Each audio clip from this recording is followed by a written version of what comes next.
Please welcome Giovanni Brito Quiñones.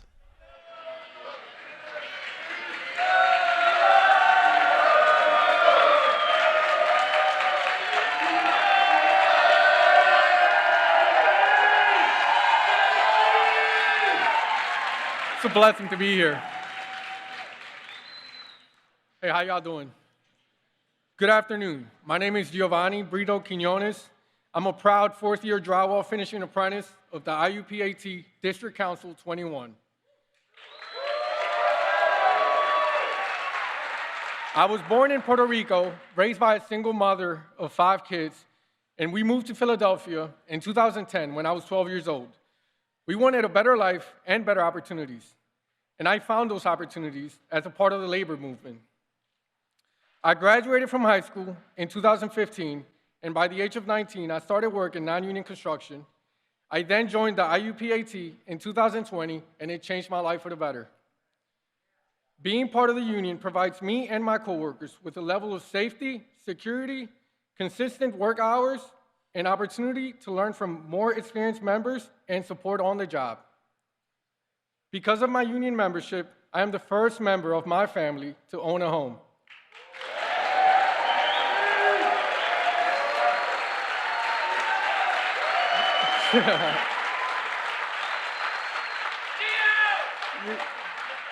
One of the things that I'm most looking forward to is helping new apprentices follow in my footsteps. I want to mentor my brothers and sisters who will get to join my union because of the policies of President Biden and his administration. I am so proud to stand before you today. I never imagined I would get an opportunity like this to share my story and what being a part of the labor movement means to me. So brothers, sisters, and siblings, it is my honor to introduce the President of the United States, Joe Biden. Thank you.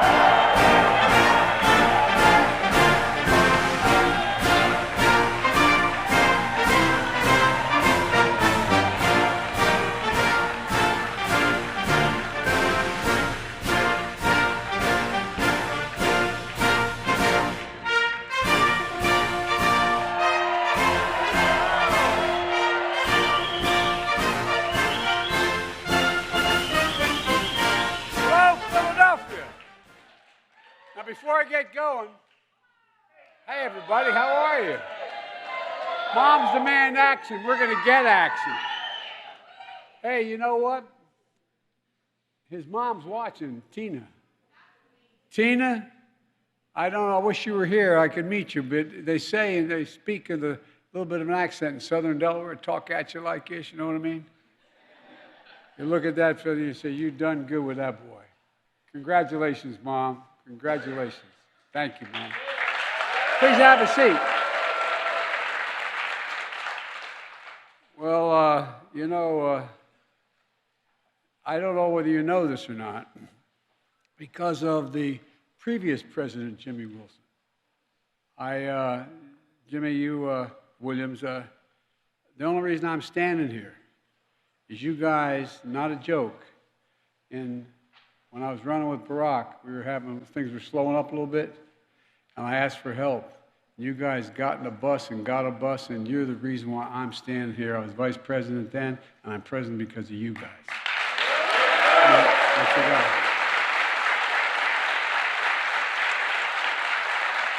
And again, they say, I've told your son, he got good blood, my dad would say. But thank you all very, very much. And it's great to be here with Josh Shapiro. I predict he's going to be one of the best governors in the history of the state. Where are you, Josh?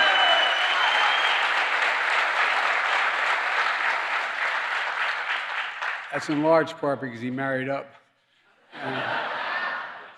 And I want to thank Congressman Brendan Boyle for the passport to get in this district. Brendan, you've been a great friend from the time we've been together. Thank you. Thank you, thank you. By the way, he now leads the Democratic part of the Budget Committee. He's the guy that is going to determine whether or not my budget gets passed. But, while they couldn't be here, I want to thank Jim Kenney, who's a good friend, mayor of Philadelphia, and 2 great senators, great close friend, Bobby Casey and John Fetterman, who will continue to deliver for the people of Pennsylvania, I believe. John, if you can hear this at all, we're with you, pal. We're with you.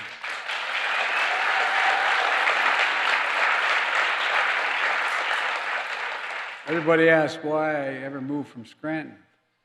I moved from Scranton because we live 5 blocks from the Caseys. You think I'm kidding? And I knew as long as his dad was around, I'd never be able to be a senator or governor of Pennsylvania.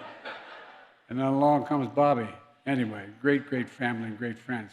Folks, here's why I'm here today. For too long, working people have been breaking their necks, but the economy's left them behind. Working people like you, while those at the top get away with everything and get everything. One of the reasons why I ran for president, and I mean this sincerely, you may remember when I announced this, there were 3 reasons I was running. 1, to restore the soul of America, restore some decency and honor to the system. And 2, to rebuild the backbone of the country, the middle class. When the middle class does well, the poor have a way up and the wealthy still do very well. And the 3rd one is to unite the country. Didn't think we could do that. But as we've seen all the talk about we never get any cooperation from the other team, the last 2 years, we passed some pretty big things with bipartisan support. You know, I ran to grow the economy from the middle out and the bottom up and not the top down. And I know when I grew up, my dad's kitchen table, not a whole lot trickled down economics into my kitchen table for my dad. That's why I wanted to come here today to lay out the next part of my economic plan. My budget I'm sending to Congress today. And if I could hold for just a second, I want to be clear, and I'll be clear to the press as well. The fact is that the Speaker of the House he's a very conservative guy, and he has even more conservative group with him. But he and I met early on, and he said, what are we going to do about the budget? And I said, let's make a deal. Let's meet. I said, I'm going to introduce my budget on the 9th of March. You introduce yours, and we'll sit down and we'll go line by line, and we'll go through it. We'll see what we can agree on and what we disagree on, and then fight it out in the Congress. So I want to make it clear, I'm ready to meet with the Speaker anytime, tomorrow, if he has his budget. Lay it down, tell me what you want to do, I'll show you what I want to do, see what we can agree on, what we don't agree on, let's see what we vote on. Now,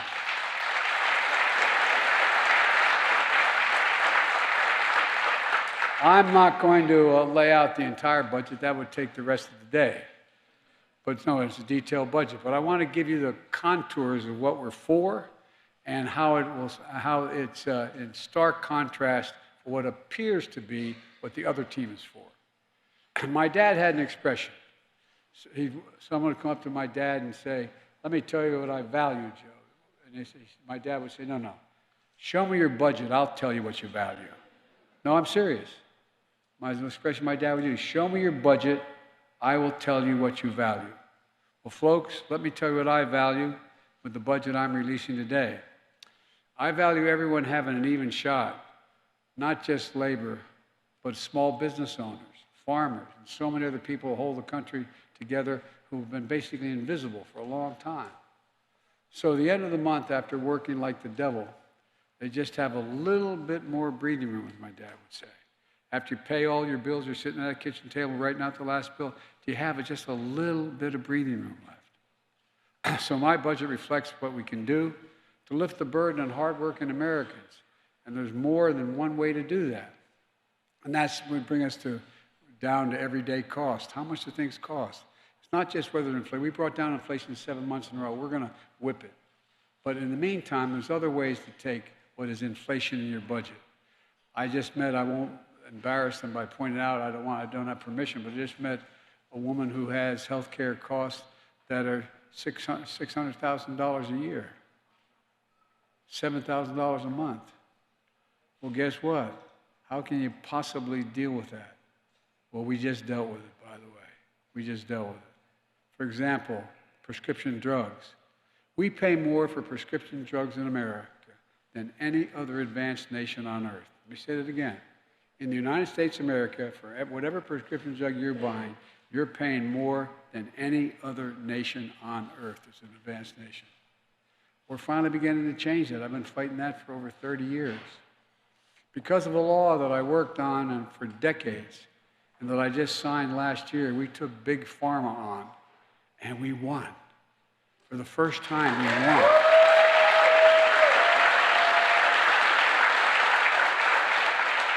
The other team didn't think that's a good idea. None of them voted for it. They think big pharma should be able to make extraordinary profits, exorbitant profits at the expense of the American people. And that's not hyperbole, that's a fact. Medicare finally has the power now to negotiate for lower drug prices. And by the way, they've been able to do that at the VA.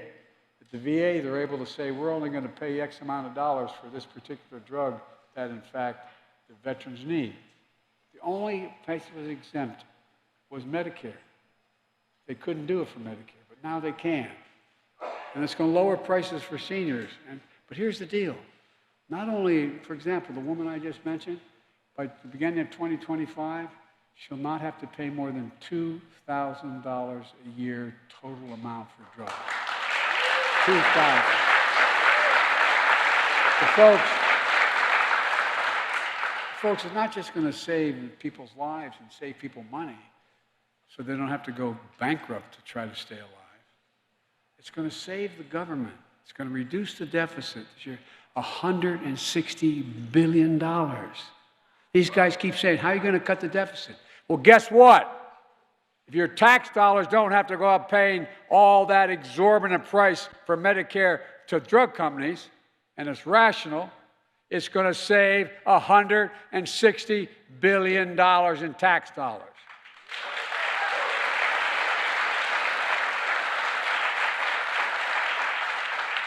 Millions of Americans have diabetes. They need insulin literally to stay alive. How many people know somebody who needs insulin for their diabetes? Raise your hand. Well, they're paying somewhere between $400 and $700 a month now, or were until last month. Well, guess what? That insulin was invented 100 years ago. Literally 100 years ago, okay? You know how much it cost to make that insulin? $10.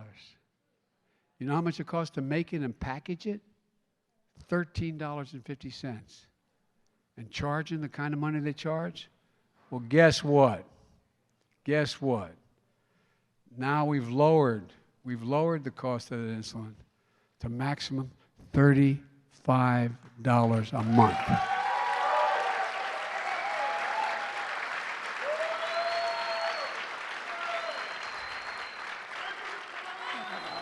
I was at a town meeting in Northern Virginia last year. And a woman stood up and she was a little embarrassed to speak. She said, I have 2 daughters with diabetes, and I can't afford the insulin. And she talked like that. And she said, and we have to split it sometimes. Can you imagine looking at your son or daughter and knowing you don't have the money to pay for the insulin to keep them alive and healthy? Not a joke. Talk about being deprived of your dignity. Well, not anymore. Seniors on Medicare don't have to pay more than $35 a month. And guess what? When not only I thought we should cut it for everybody to $35 a month. But my friends and other team knocked it out. I didn't have the votes. I lost by a couple votes. Well, guess what? Capping the cost for everybody at $35 a month, especially those 200,000 children with type 1 diabetes. Well, here's what happened. Eli Lilly, one of the world's biggest drug companies, just announced it's capping the cost of insulin at $35 a month. Now, how are the rest of these folks going to charge more than that when you can go to Eli Lilly and buy it for $35 a month? So, folks, it's going to save a lot of lives. But also, it's going to give parents back the dignity they've been deprived because they can't take care of their kid for something that's so basic and so important. But again, the MAGA Republicans want to take away the law. One of the things they've announced, they want to do away with the Inflation Reduction Act. Okay, well, we have a difference in budget ideas, man. More than budget ideas, but anyway. And by the way, how many people, maybe even some of you know people who stared at the ceiling last night wondering, God forbid, if I get pancreatic cancer, my wife gets breast cancer, something happens, what's going to happen? How are we going to pay the bills? I can tell a story, and my dad would probably be mad at my telling him were he alive. We lived in a 3-bedroom split-level home. Nice, I mean, it was a nice home. We were a middle-class family with 4 kids and a grandpa. And the bed my headboard was against in the room with myself and my 2 brothers was against the wall my dad's was. My dad was really restless. You could hear it one night. He could hear the bed. And I asked my mom the next morning, what's wrong with Dad? She said, his company said no more health insurance. They weren't going to pay for it. Well, guess what? A lot of people are lying in bed at night wondering what they're going to do. They're going to have to sell the house? What do they have to do if one of them gets really sick? Well, thanks to the American Rescue Plan, which not one single Republican voted for, that I signed in the law as soon as I got to office, millions of Americans, or millions more, have enrolled in the Affordable Care Act, saving an additional $800 a year for better coverage at better prices. My budget's going to make those savings permanent. We've passed them up till now, but they'll expire if I don't get them done again. My MAGA Republicans all voted to get rid of the Affordable Care Act. They voted to get rid of it over 50 times since Barack passed it. Over 50 times. Well, it is. I think it is shameful. Folks, no one can deny we have a climate crisis. So we've seen more land, for example. I've been in more helicopter rides these last 2 years, particularly from Arizona all the way up to Idaho, all the way in the West Coast. More forests have burned to the ground than the entire state of Maryland, the entire size of the state of Maryland. Look what's happening. The Colorado River has become a creek.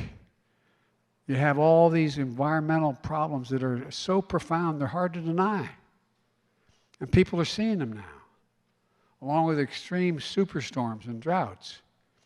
That's why I took the most aggressive action ever in all of history in any country to take on the climate crisis by lowering your home energy bills, which MAGA Republicans voted against. We've now gotten to the point where it's cheaper to generate electricity from wind and solar than it is from coal and or fossil fuels. And I'm from Scranton. Okay, I'm not against coal per se. A lot of people made a living on that way. But we're providing incentives for folks to make the transition. So here's what we're doing. We're providing you with a tax credit and rebates if you're buying new energy-efficient appliances. Heat pumps, the new heat pumps, they can heat the whole damn house. No, I'm serious, not a joke. Well, if you need a heater and you need to buy one of those heat pumps, you get a tax credit for doing it. And water heaters, tax credit to weatherize your homes with better windows and doors. I gathered together leaders from American Auto Workers in the South Lawn of the White House, all the American manufacturers. And it was 2 years, a year and a half, well, 2 summers ago. And guess what? They all agreed within the next month. They came to me and said, we're going to go all electric. We're going to go all electric. And that's going to save billions of gallons of gasoline burning into the air. It's not only going to save the environment, it's going to help create really good paying jobs. We're providing tax credits for folks who buy electric vehicles to encourage them to do it. We're still going to need combustion engines. We're going to still need oil for the next 10 to 15 years, because all of a sudden they're not all going to go away. But all this is going to lower energy costs for families on an average of $1,000 a year and create good paying union jobs.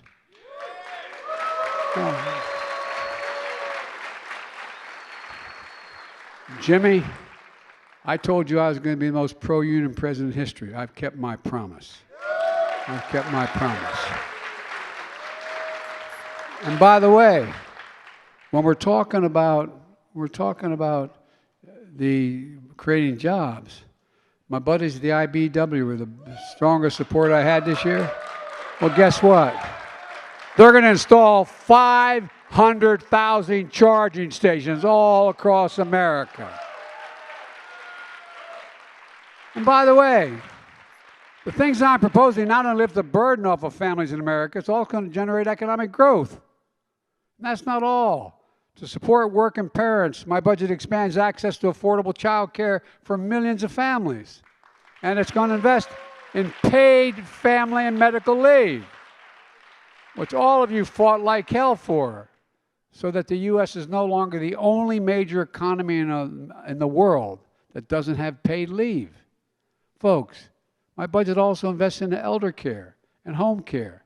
How many of you are like I went through with my mom and my dad as they got older? They wanted to stay in their own home. It was cheaper to stay in their own home than to have to sell everything and have everything on to go into a home. Well, fortunately, I lived close enough and they could move in with me. But my point is, it's cheaper if we in fact provide for the ability for them to stay in their homes. It's not only the right thing to do, but it's cheaper on the taxpayer. All the things are going to help folks go to work, generate economic growth in our nation, and still take care of their families. The point is that every time I talk about things, people talk about it like this is an overwhelming burden on the taxpayer. It's going to save money for the taxpayers. No, it really does. Save money for the taxpayers and generate growth. That's how the economy grows. That's why I was able to create 12 million new jobs in 2 years. More than any president in American history has created in 4 years. We've done in 2 years what no president's done in 4 years because of you. But the point is, it's good for everybody. We're not hurting anyone. My budget also restores the child tax credit. You know, when that was in place during the pandemic, guess what? Child poverty was cut in half to the lowest level in all American history. And guess what? Because moms were able to go to work. Moms are able to go out there and make a living. Folks, we can reduce child poverty and increase child opportunity. Again, it's going to help millions of parents go to work, knowing their children are being taken care of. And yet, only a few of my Republican friends support it. My wife Jill, who's a Philly girl.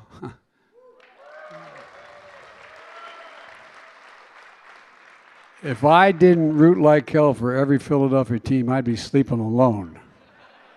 Oh, you think I'm kidding? Jimmy knows whoa.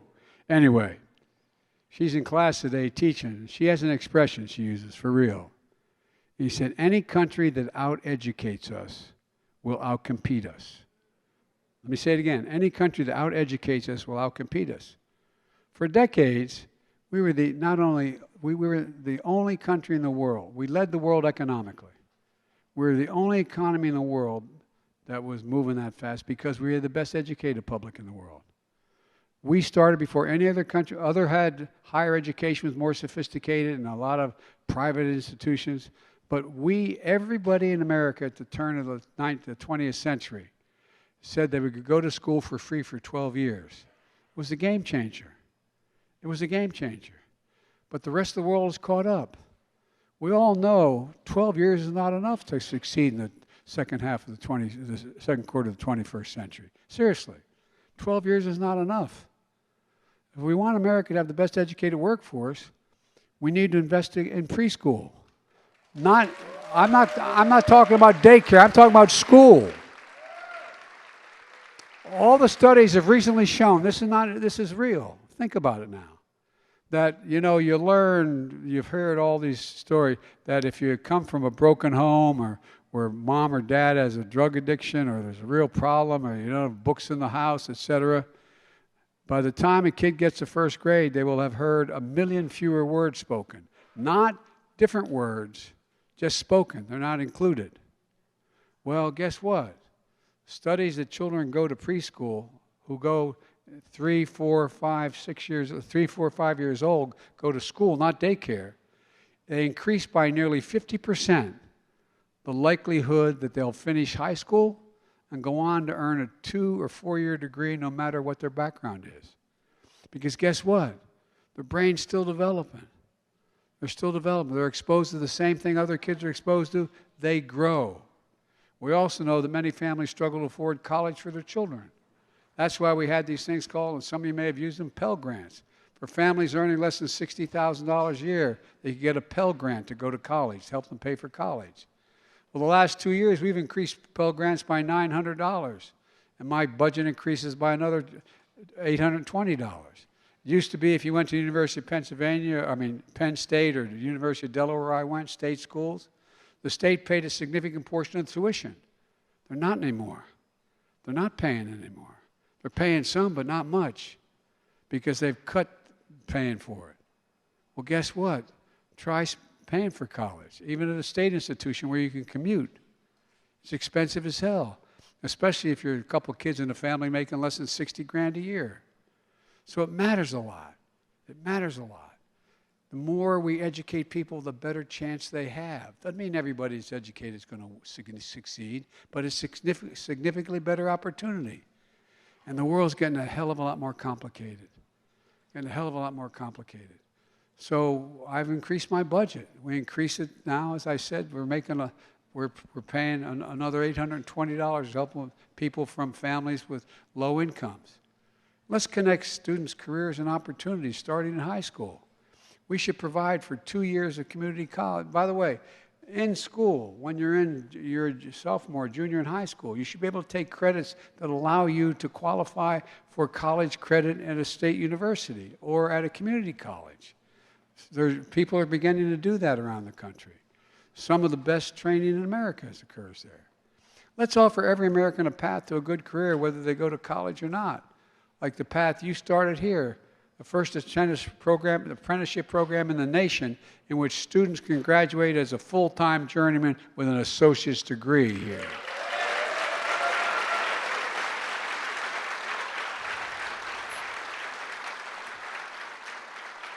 In the past 2 years, we've created, as I said, 12 million jobs, more than 2 years than any president's done in 4 years. I don't have to tell the union workers here that includes 800,000 manufacturing jobs in 2 years. 2 years. We've also seen more people apply to start small businesses than ever before. Not just unions, it's small businesses. People are now, more people. What's someone making an application to start a small business? It's about hope. It's about hope. In the last several decades, corporate America things began to change. I come from the corporate state of the world, Delaware. Literally, more corporations are incorporated in the state of Delaware than every other state in the United States combined. It used to be, when I was in high school, when I first got started, those corporations had some greater social responsibility. They paid higher taxes. They actually saw to it that they trained their employees. They don't train them anymore. When I was vice president, I met with the Secretary of Commerce, and we met with 300, and don't hold me to the exact number, 347, 46 CEOs. And so what do you need most? You know what the overwhelming request was? A better educated public. Well, guess what? Back then, they used to educate their workers. The DuPont company, they buy a new industry, they would educate them how to do it. They don't do it anymore. And what the other thing started happening 3-4 decades ago? American companies started to ship jobs overseas. Why? Cheaper labor. They'd go where they could find the cheapest labor in Asia or Africa, wherever it was. And they'd bring home product made. Well, guess what? We're going to export product and bring jobs home. That's what this is about. I'm not joking. Where is it written? Where is it written that America can't lead the world again in manufacturing? Never underestimate what America can do. We can do anything we set our minds to. And we know that. We have the world's leading economy. We have the world's best roads, bridges, ports, airports. When we were back in leading the world, we used to have the best infrastructure on earth. But the world caught up. You know where we rank in terms of quality infrastructure in the world? Number 13. 13. That's why I signed the bipartisan. This was bipartisan. Republicans joined us. The bipartisan infrastructure law, the most significant instrument and investment to modernize our infrastructure in nearly 70 years, since the Eisenhower We and you are going to spend, we're going to spend $1.2 trillion over 10 years to rebuild the infrastructure of this country. How can you lead the world if you have second-rate ports, highways, drinking water, et cetera? Instead of Infrastructure Week, which became a punchline with the last guy, remember every year there's going to be Infrastructure Week? Well, we got Infrastructure Decade.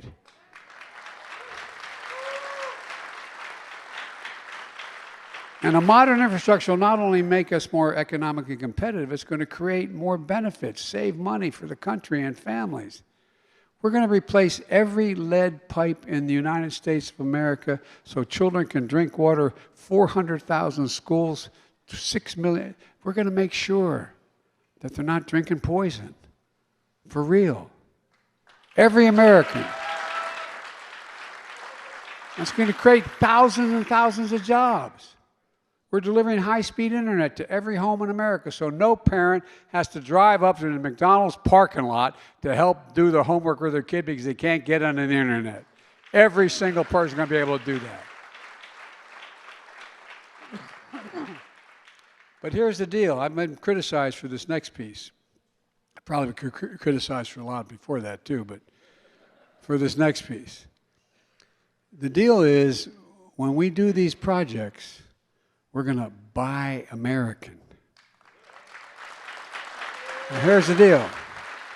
Back in 1932, we passed a law that's consistent with international trade that when you give a president money, when they pass legislation and say, Mr. President, go build a new aircraft carrier deck, they said you should buy American. You should do American products and American workers. Well, no one paid a lot of attention to that. They said, well, if it's 40%, it's okay, and so on. Well, guess what? I made sure it's a minimum of 60%, and we're going for 100%, and we're creating a whole hell of a lot of jobs.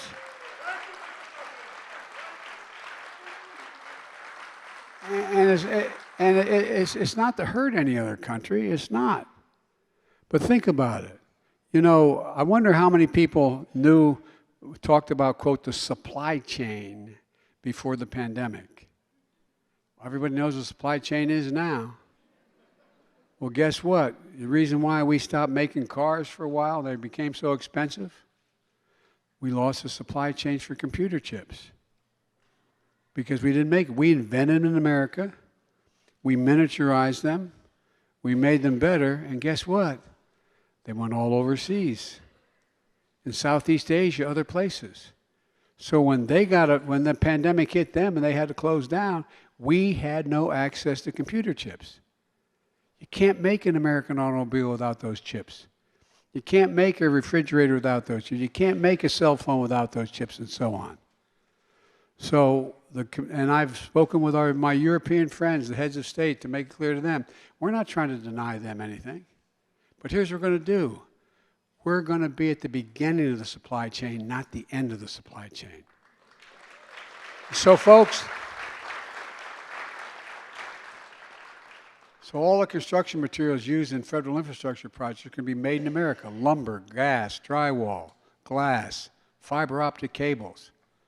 And on my watch, American roads, bridges, highways, they're going to be made with American products. In addition to that, we need to get back to leading the world in inventing and innovation. You know, we used to spend 2% of our entire gross domestic product on innovation and science. We now do 0.7%. What I proposed was the thing called the CHIPS and Science Act, to make sure America leads the world in innovation, especially in manufacturing those semiconductors. These are those small computer chips the size of the tip of my little finger that power everyday lives. Cell phones, automobiles, refrigerators, artificial intelligence, so on. America invented these chips. We made them faster, smaller, and more powerful. We used to provide 40% of them to the world. Now, today, we're down to 10%. Today's automobiles need 3,000 of those chips. But American automakers couldn't make enough cars because there weren't enough chips available to them. That's why, remember, the price of cars skyrocketed and they shut down assembly lines? So we did everything from refrigerators to cell phones. We can never let that happen again. Since I've been president, we've already seen companies commit from around the world, from South Korea to in the United States, companies committed $300 billion to build chip factories all across America. $300 billion. From New York to Ohio to Arizona. In Ohio, outside of Columbus, I've referred to it as the Field of Dreams. Intel came to me and said they wanted to invest. They're going to invest $20 billion, it's already started, to build 2 chip fabs, they call them, factories. Well, guess what? It's going to create 12,000 jobs.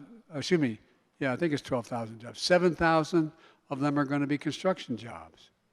And the rest are going to be jobs working in those factories.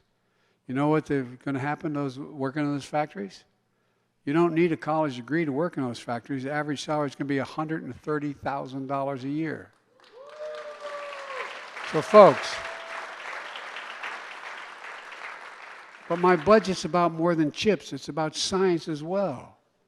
Like I said, we used to do 2% of our gross domestic product. We doing research today. It's now less than, we're getting closer to 1%, but it's less than 1%. We used to rank #1 in the world in research and development. You know where we rank now? Number 9. China was number 8 a decade ago. Guess what? They're now number 2. Number 2. This new law on my budget will deliver funding to help us lead the world again. My budget also invests in critical issues that matter to families. Increasing the supply of affordable housing, lower rental costs, and make it easier to buy a home. All of which will generate economic growth and prosperity. I said to my introducer, he said, I bought a small home and I worked on it. I said, guess what? That's how every middle-class family came to be. Why? Because you build equity in that home. And after 2 years, 5 years, 10 years, you may have $10,000, $20,000, $30,000 in equity. You can borrow against it to send a kid to school. You can borrow against it to do a lot of things. And so, folks, look, MAGA Republicans are calling for defunding the police departments and defunding the FBI now. That's a good one. I like that one. Well, guess what? And they refuse to provide funding that's going to keep communities safe and secure. We talk about crime. Well, it's outrageous. My budget invests in public safety. It includes funding for more training, more support for law enforcement, at a time when they expect to play many roles. We expect our cops to be social workers. We expect them to be psychologists, mental health counselors. You know, more cops are killed responding to domestic violence calls than anything else. Do you know that? Well, folks, I don't want to defund them. They need more help. We don't expect a cop to be everything from a psychologist to a counselor. These departments need more investment in this kind of help. And we're going to fund proven strategies for accountable and effective community policing so cops know the communities they serve. And the communities know them. We got to get cops back on the street. Back on the street in the communities they know. Where they know the people, where they stop in and they know the guy who owns the liquor store. They know the preacher who runs the local school, the local ministry. They know the person who runs the local grocery store. When we did that in the Biden crime bill, crime just plummeted because they know folks. I remember I was in Wilmington. My son used to be the Attorney General of the state of Delaware. And he'd have his folks go out and knock on the doors. And there was a lady who called who lived on 4th Street, and an area that's kind of tough.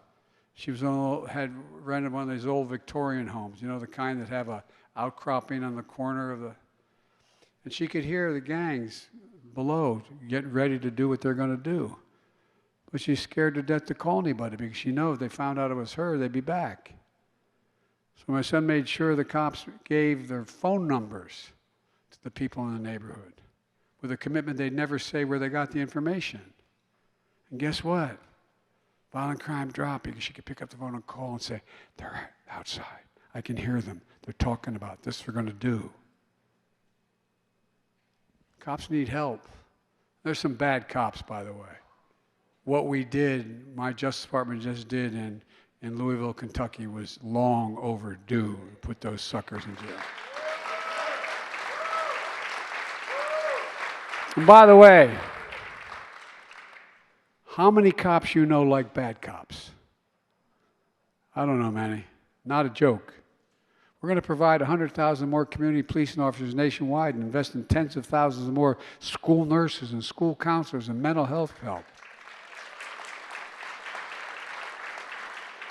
And going to save communities billions of dollars over time. Every community needs, especially in the wake of this pandemic. Let's be clear about another key point of my budget. I guarantee you, I will protect Social Security and Medicare without any change. Guaranteed. I won't allow them to be gutted or eliminated, as MAGA Republicans threaten to do. MAGA Republicans' proposal is not an answer. On Social Security, my budget will not cut benefits, and it will definitely won't sunset programs like some of my MAGA Republican friends want to do. It'll secure Medicare through 2050 and beyond, ensuring that the vital program keeps going strong for generations without cutting a single penny in benefits.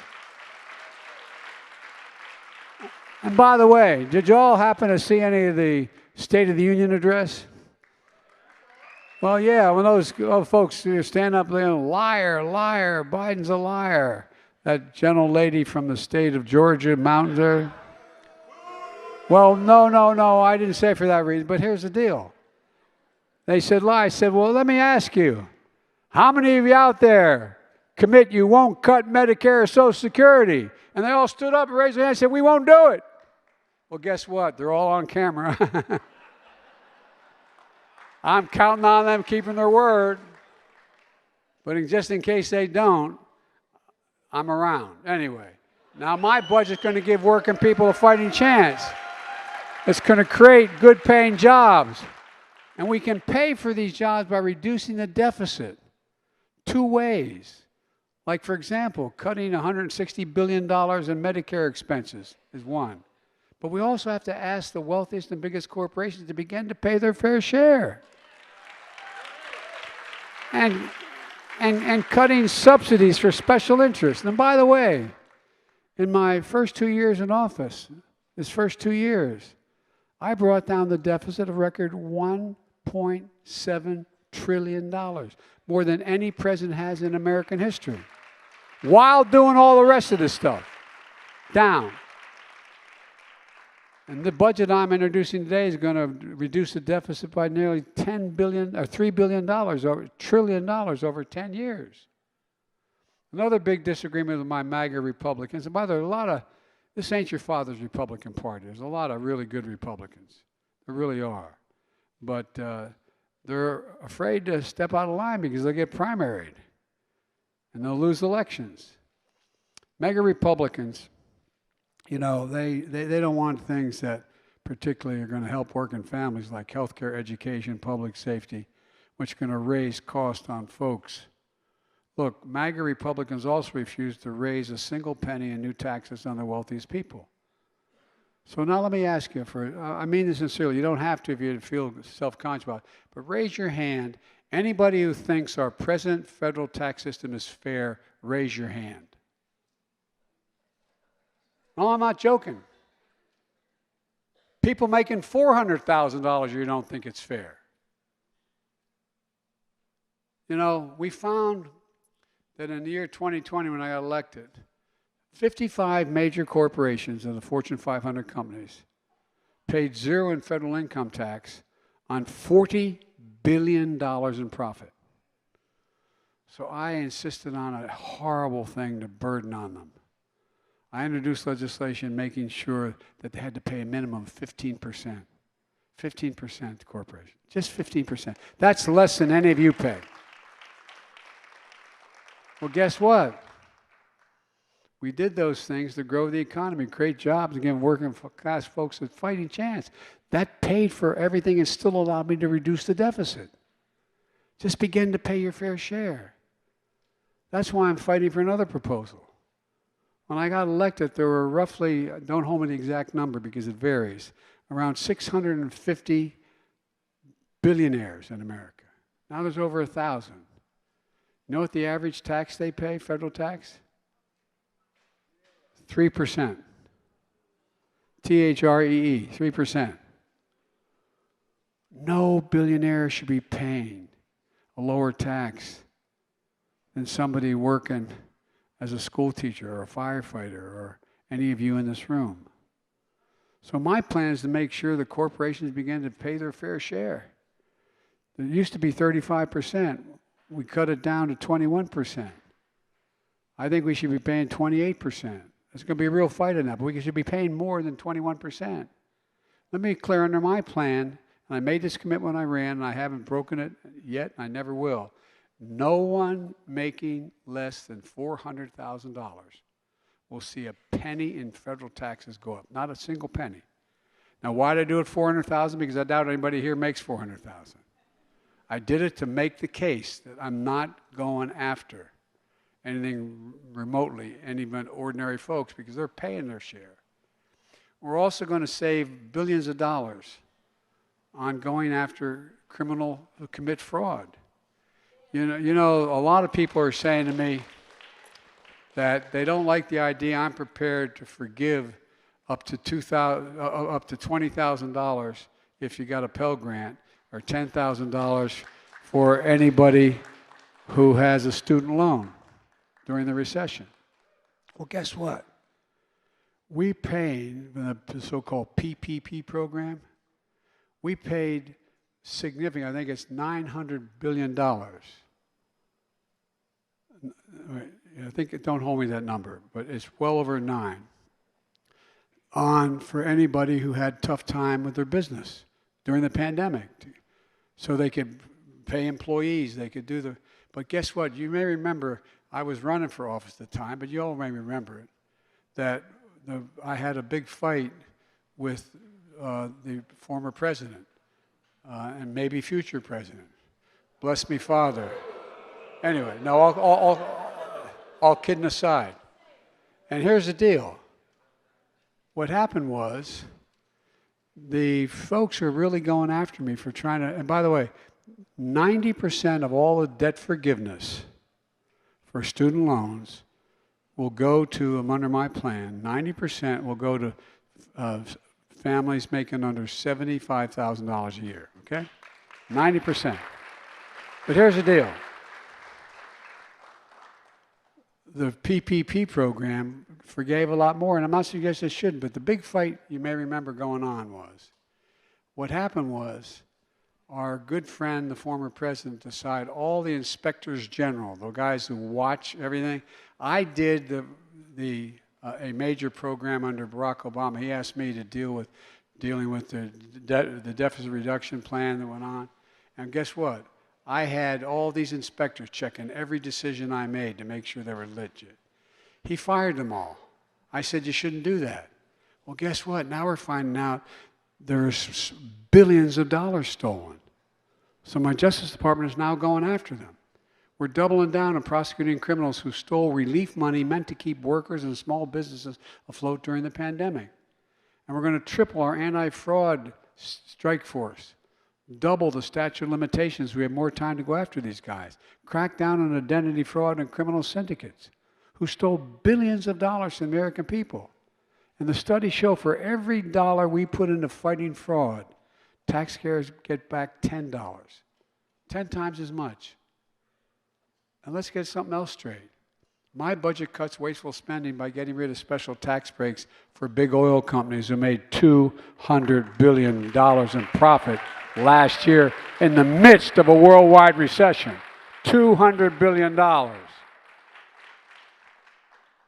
And folks, over the last 2 years, we made a lot of things, a lot of progress with Republican help as well.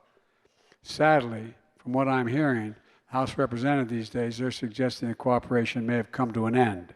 That's why I talk about the MAGA Republicans. This is not your father's Republican Party, as I said before. MAGA Republicans are threatening to default on the national debt. Keep talking about the national debt and the $1 trillion debt. It took $200 100 years to accumulate that debt. It's not recent debt. This is all the debt that's been accumulating interest on the debt for over 200 years. And by the way, President Trump, when he was president, in 4 years, he increased the national debt by 25%.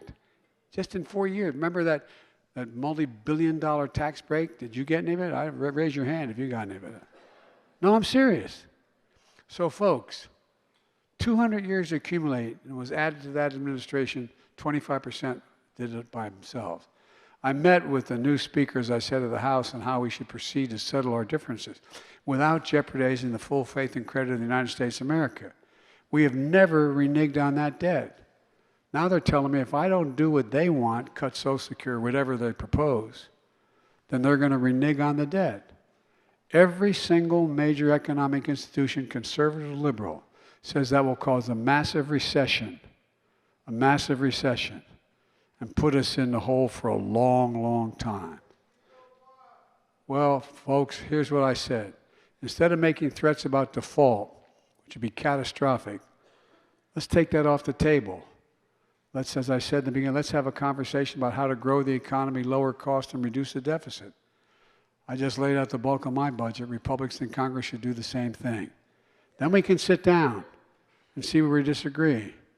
My Republican friends said they want to reduce the deficit, but they did the math. We did the math on what they've put forward so far. And our estimate, I'm happy to be proven wrong, they will, my plan is going to reduce the deficit by $3 trillion over 10 years. Based on what we know so far about their plan, it's going to explode the deficit by more than $3 trillion over the next 10 years. If I'm wrong, show me. I want to cut taxes.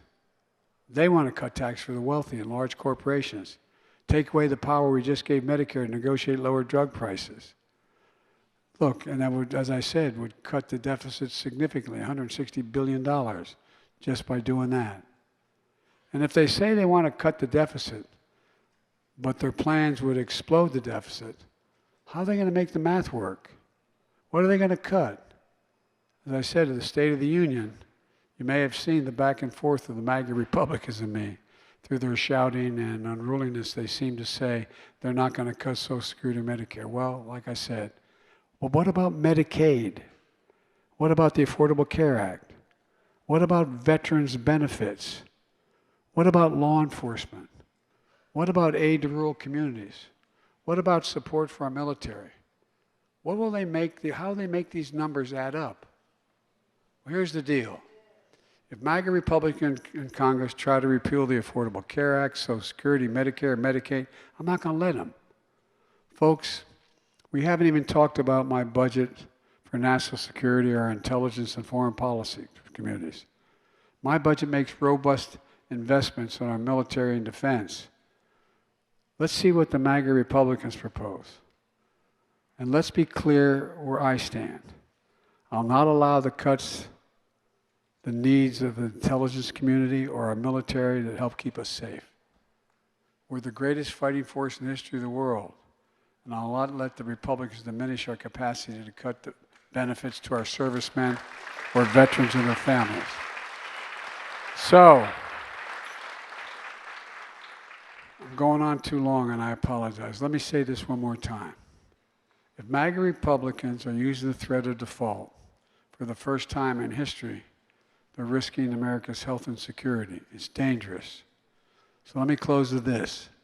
My budget is about investing in America and all of America, including places and people and folks who've been forgotten.